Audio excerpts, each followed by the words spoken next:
Imagine a man who could calculate the movement of planets, who could explain gravity, light, motion.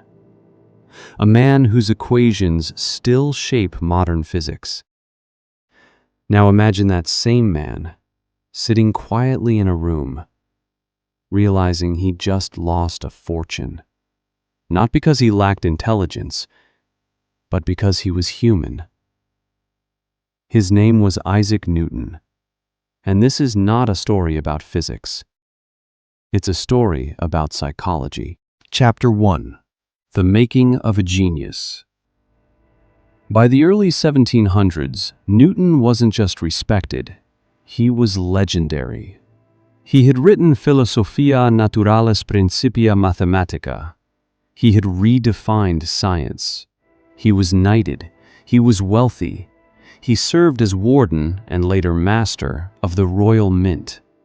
In simple words, he was powerful, intelligent, and financially secure.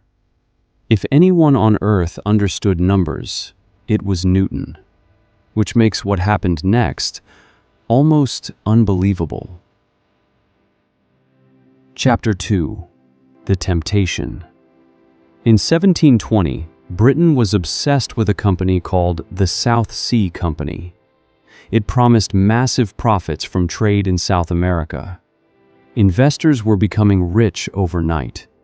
The stock price began rising, then rising faster, then exploding upward. This financial frenzy would later be called the South Sea Bubble. But at the time, it felt like destiny. It felt like opportunity. It felt unstoppable. Newton invested early. He made a profit. And he did something wise. He sold. At this moment, Newton had won. But winning is not the hardest part of investing. Walking away is. Chapter 3: The Quiet Enemy. FOMO. After Newton sold, the stock kept rising. People around him were getting richer. Friends, politicians, nobles. Dinner conversations were filled with numbers, profits, gains, celebration. And Newton felt something very normal. Regret. Maybe I sold too early. Maybe I underestimated it. Maybe this time is different. This is where psychology defeats intelligence. Modern behavioral science calls this herd behavior. Centuries later, psychologist Daniel Kahneman would explain that humans suffer from overconfidence bias and loss aversion. But Newton didn't have those terms. He just had a feeling. And feelings are powerful. Chapter 4: The Second Decision. Newton re-entered the market, but this time he invested much more money. Not carefully, not cautiously, emotionally. Because now it wasn't about profit, it was about catching up. It was about not missing out.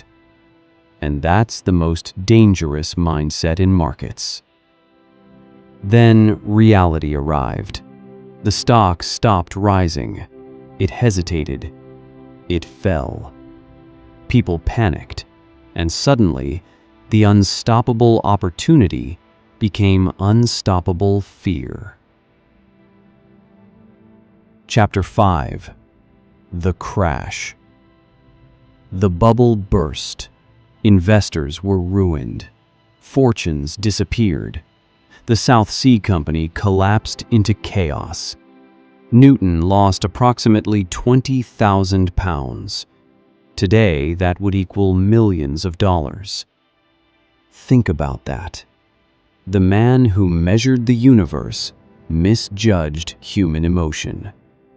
Afterward, he reportedly said, "I can calculate the motion of the heavenly bodies, but not the madness of people."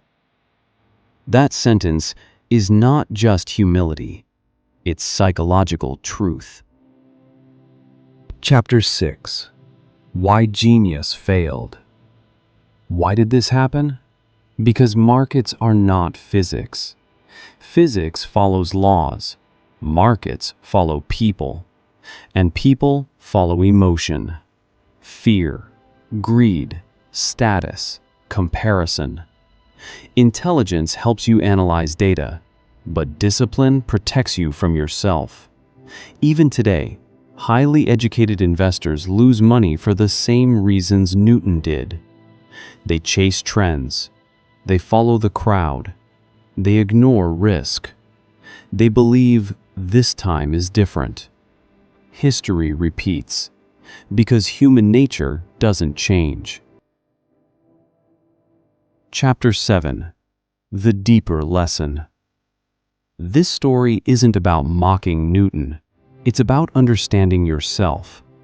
If a mind like his could fall into emotional investing, then the real battle isn't intelligence, it's self-control. The market exposes ego. It punishes impatience. It rewards discipline. Sometimes the smartest move is not entering the game at all. Newton eventually recovered financially, but the psychological scar remained. And maybe that scar gave us the most important investment lesson ever spoken. Chapter 8. Your Moment.